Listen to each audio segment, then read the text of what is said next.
ಗುರು, ನಿಮ್ಗೇನಾದ್ರೂ ಬೆಂಗಳೂರಲ್ಲಿ ವರ್ಕ್ ಮಾಡೋ ಬೇಜಾರಾಗಿತ್ತಾ? ಬನ್ನಿ, ಸಕಲೇಶ್ಪುರದ ಬೆಟ್ಟದ ಭೈರೇಶ್ವರ ಟೆಂಪಲ್ ಹಾಗೆ ನದಿಯನ್ನು ಕೂಡ ನಾನು ತೋರಿಸ್ತೇನೆ. ಎಲ್ಲಿದೆ ಅಂತೀರಾ? ಈಗ ಇದೆ ನೋಡಿ ನದಿ, ಕಬ್ಬಿ ಫಾಲ್ಸ್. ತುಂಬಾ ಅದ್ಭುತವಾಗಿದೆ ನೋಡಿ. ಇಲ್ಲಿ ಕೆಲವೊಂದು ಇನ್ಫಾರ್ಮೇಶನ್ ಕೂಡ ಕೊಟ್ಟಿದ್ದಾರೆ. ಕಬ್ಬಿ ಫಾಲ್ಸ್ ಎಷ್ಟು ಗಂಟೆಗೆ ಓಪನ್ ಆಗಿರುತ್ತೆ, ಯಾವ ನದಿ ಉಪನದಿ, ಪ್ರತಿಯೊಂದು ಕೂಡ ಓಪನ್ ಇದೆ. ಬೆಳಿಗ್ಗೆ 8:30 ಓಪನ್ ಆಗಿರುತ್ತೆ, ಸಂಜೆ 7:30 8ವರೆಗೂ ಓಪನ್ ಆಗಿರುತ್ತೆ. ಬನ್ನಿ, ಈಗ ಕೆಳಗಡೆ ಕಬ್ಬಿ ಫಾಲ್ಸ್ ಅನ್ನ ಸ್ವಲ್ಪ ನೋಡ್ಕೊಂಡು ನಾವು ಸ್ವಲ್ಪ ಎಂಜಾಯ್ ಮಾಡೋಣ. ನೋಡಿ, ಸಾವಿರಾರು ಪ್ರವಾಸಿಗರು ಬಂದು ಇಲ್ಲಿ ನೋಡ್ಕೊಂಡು ಸ್ನಾನ ಮಾಡ್ಕೊಂಡು ಫೋಟೋ ತಗೊಂಡು ಹೋಗ್ತಾರೆ.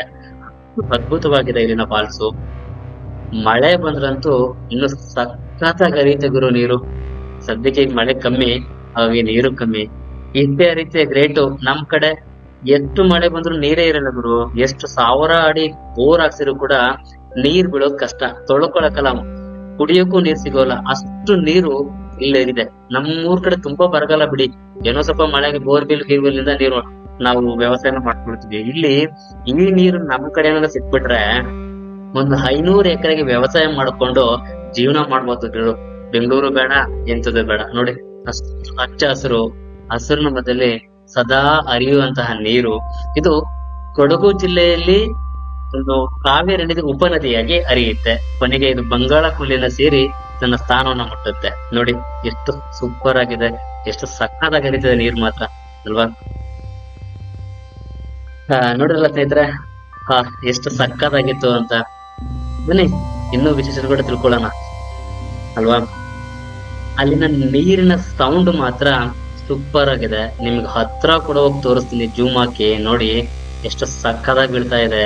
ನಿನ್ನ ಸ್ನೇಹಿತರ ಜೊತೆ, ಫ್ಯಾಮಿಲಿ ಜೊತೆ ಬಂದು ಎಂಜಾಯ್ ಮಾಡೋಕೆ ಸಕ್ಕತ್ತಾಗಿದೆ ಗುರು. ಪ್ಲೇಸ್ ಮಾತ್ರ ಬೆಂಗಳೂರು ವರ್ಕ್ ಮಾಡಿ ಸಾಕಾಗಿರತ್ತೆ. ಇಲ್ಲಿ ಬಂದು 1 ದಿನ 2 ದಿನ ಟೈಮ್ ಸ್ಪೆಂಡ್ ಮಾಡ್ಕೊಂಡು ನಮ್ಮ ಮನಸ್ಸಲ್ಲಿರುವಂತ ಕೆಲವೊಂದು ಭಾರವನ್ನ ಇಳ್ಕೊಳಕ್ಕೆ ತುಂಬಾ ಅದ್ಭುತವಾದ ಪ್ಲೇಸು. ನೋಡಿ, ಜೂಮ್ ಹಾಕಿದ್ದೀನಿ, ಸ್ವಲ್ಪ ಸೌಂಡ್ ಕೇಳಿ ಎಷ್ಟು ಅದ್ಭುತವಾಗಿದೆ ಅಂತ. ಕೇಳಿದ್ರಲ್ವಾ ಸೌಂಡ್ ಎಷ್ಟು ಸಖತ್ತಾಗಿದೆ ನೀರ್ ಬೀಳೋದು ಅಂತ? ಆ ಸೌಂಡ್ ಕೇಳಿದ ಒಂಥರ ಇಂಪು, ಅಲ್ವಾ? ಬನ್ನಿ, ಮತ್ತೆ ಆಗ್ತದ ಈಗ ಕಾಲಭೈರವೇಶ್ವರ ಟೆಂಪಲ್ ನೋಡಕ್ ಹೋಗೋಣ, ಅಲ್ವಾ? ಎಲ್ಲಿದೆ ಅಂತೀರಾ? ಈಗೋ ಇಲ್ಲಿದೆ ನೋಡಿ, ಇಲ್ಲಿ ಇದೆ ಬೋರ್ಡು. ಇಲ್ಲಿಂದ ಸ್ಟೆಪ್ಸ್ ಇದೆ, ಈ ಸ್ಟೆಪ್ಸ್ ಹತ್ಕೊಂಡು ಮೇಲೆ ಹೋಗ್ಬೋದು. ಆ ಬೈಕು ಕಾರ್ಗಳಿಗೆ ಡೈರೆಕ್ಟ್ ಹೋಗುತ್ತೆ, ಪಕ್ಕದಲ್ಲಿ ರೋಡ್ ಇದೆ, ಅಲ್ಲಿದೆ ಸೀದಾ ಡೈರೆಕ್ಟ್ ಆಗಿ ಟೆಂಪಲ್ ಅನ್ನ ಮುಟ್ಬೋದು. ಆದ್ರೆ ಈಗ ನಡೆಯೋರು ತುಂಬಾ ಕಮ್ಮಿ, ಎಲ್ಲ ಅಲ್ಲಿಗೆ ಹೋಗ್ತಾರೆ ಗುರು. ಯಾಕಂದ್ರೆ ನಡೆಯೋಷ್ಟು ಸ್ಟಾಮಿನಾ ಆಗ್ಲಿ ಅಥವಾ ಅಷ್ಟೊಂದು ತಾಳ್ಮೆ ಆಗ್ಲಿ ಈಗಿನ ಜನರಲ್ಲಿ ಇಲ್ಲ. ಹಾಗಾಗಿ ತುಂಬಾ ಕಸ ಕಡ್ಡಿಲೆಲ್ಲ ಬಿದ್ದಿದೆ, ಅಲ್ವಾ? ಬನ್ನಿ, ಇನ್ನು ಮೇಲೆ ಹೋಗೋಣ. ಇಷ್ಟೇ ಅಲ್ವಾ, ನಿಮಗೆ ಮೇಲಿಂದ ತೋರಿಸ್ತೀನಿ, ನೋಡ್ಬೇಕು ಎಷ್ಟು ಅದ್ಭುತವಾಗಿರುತ್ತೆ ಗೊತ್ತಾ. ಸುತ್ತ ಕಾಡು, ಮಧ್ಯದಲ್ಲಿ ದೇವಸ್ಥಾನ. ನೋಡಿ, ತೋರಿಸ್ತೀನಿ ನೋಡಿ, ಈಗ ಬಂತು ನೋಡಿ. ಸುತ್ತ ಕಾಡು, ಮಧ್ಯದಲ್ಲಿ ದೇವಸ್ಥಾನ. ಎಷ್ಟೋ 400 ವರ್ಷಗಳ ಹಳೆಯ ದೇವಸ್ಥಾನ. ನೋಡ್ತಾ ಇದ್ರಲ್ವಾ, ಎಷ್ಟು ಮನಸ್ಸಿಗೆ ನೆಮ್ಮದಿ ಕೊಡುತ್ತೆ ಗೊತ್ತಾ.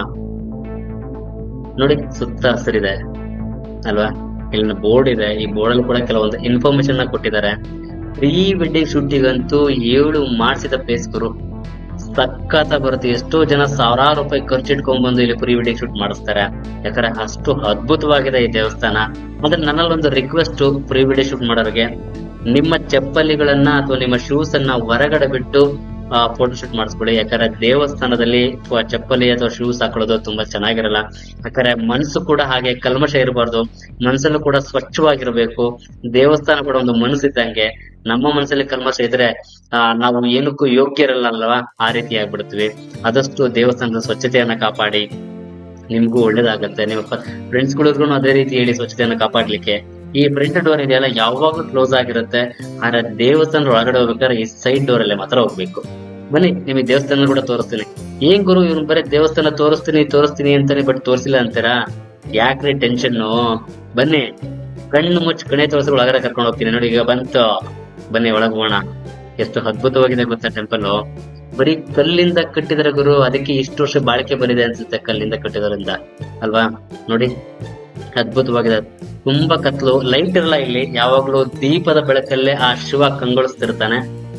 ಯಾಕೆಂತ ನನಗೆ ಗೊತ್ತಿಲ್ಲ, ಆದ್ರೆ ನನಗೆ ಗೊತ್ತಿರೋ ಪ್ರಕಾರ ದೀಪ ಕತ್ತಲನ್ನ ಹೋಗಲಾಡಿಸುತ್ತೆ. ಅಷ್ಟೇ ಅಲ್ಲ, ನಮ್ಮಲ್ಲಿರುವ ಅಂಧಕಾರವನ್ನ ತೊಲಗಿಸುವಂತ ಒಂದು ಕಾರ್ಯವನ್ನ ಈ ದೀಪ ಮಾಡುತ್ತೆ. ನೋಡಿ, ಜೂಮಾಗಿ ತೋರಿಸ್ತಾನೆ, ಎಷ್ಟು ಅದ್ಭುತವಾಗಿದೆ. ಆ ಶಿವ ನಿಮ್ಮನ್ನ ಕಾಪಾಡ್ಲಿ, ಒಳ್ಳೇದನ್ನ ಮಾಡ್ಲಿ ಅಂತ ಹೇಳ್ತೀನಿ. ನೀವು ಪ್ರೀ ವೆಡ್ಡಿಂಗ್ ಶೂಟ್ ಮಾಡಿಸೋದಾದ್ರೆ ಈಗ ಸ್ವಲ್ಪ ಇನ್ಫಾರ್ಮೇಶನ್ ತಿಳ್ಕೊಳ್ಳಿ, ಈಗ ಓಪನ್ ಇಲ್ಲ ಅನ್ಸುತ್ತೆ. ಸೊ ಯಾಕಂದ್ರೆ ಮೊನ್ನೆ ರೀಸೆಂಟ್ ಗಲಾಟೆ ಆಗಿರೋದ್ರಿಂದ ಅದು ಸ್ಟಾಪ್ ಮಾಡಿದ್ದಾರೆ. ಮತ್ತೆ ಈಗ ಮತ್ತೆ ಹೇಳ್ತಿದ್ದೀನಿ, ನನ್ನ ಯೂಟ್ಯೂಬ್ ಚಾನಲ್ ಅನ್ನ ಲೈಕ್ ಮಾಡ್ಕೊಳ್ಳಿ, ಶೇರ್ ಮಾಡಿ, ಸಬ್ಸ್ಕ್ರೈಬ್ ಮಾಡಿ, ಹಾಗೆ ನಿಮ್ಮ ಸ್ನೇಹಿತರ ಜೊತೆಗೆ ಹಂಚ್ಕೊಳ್ಳಿ. ಇಲ್ಲಿ ಟ್ರೆಕ್ ಮಾಡ್ಲಿಕ್ಕೆ, ನಿಮ್ಮ ಫ್ಯಾಮಿಲಿ ಜೊತೆ, ಸ್ನೇಹಿತರ ಜೊತೆ ಬರ್ಲಿಕ್ಕೆ ತುಂಬಾ ಅದ್ಭುತವಾಗಿದೆ. ಯಾವುದೇ ಕಾರಣಕ್ಕೂ ಲೈಕ್ ಅಂಡ್ ಶೇರ್ ಮಾಡೋದ್ ಮಾತ್ರ ಮರಿಬೇಡಿ. ಸಬ್ಸ್ಕ್ರೈಬ್ ಮಾಡಿ. ಮುಂದಿನ ಹೆಚ್ಚಿನ ವಿಡಿಯೋಗಳಿಗೆ ಇದೇ ರೀತಿ ವಿಡಿಯೋಗಳನ್ನ ನಿಮ್ಮ ಮುಂದೆ ಬರ್ತೇನೆ. Thank you. ದಯಮಾಡಿ ಸಬ್ಸ್ಕ್ರೈಬ್ ಮಾಡಿ. ಜೈ ಶ್ರೀರಾಮ್, ಜೈ ಆಂಜನೇಯ.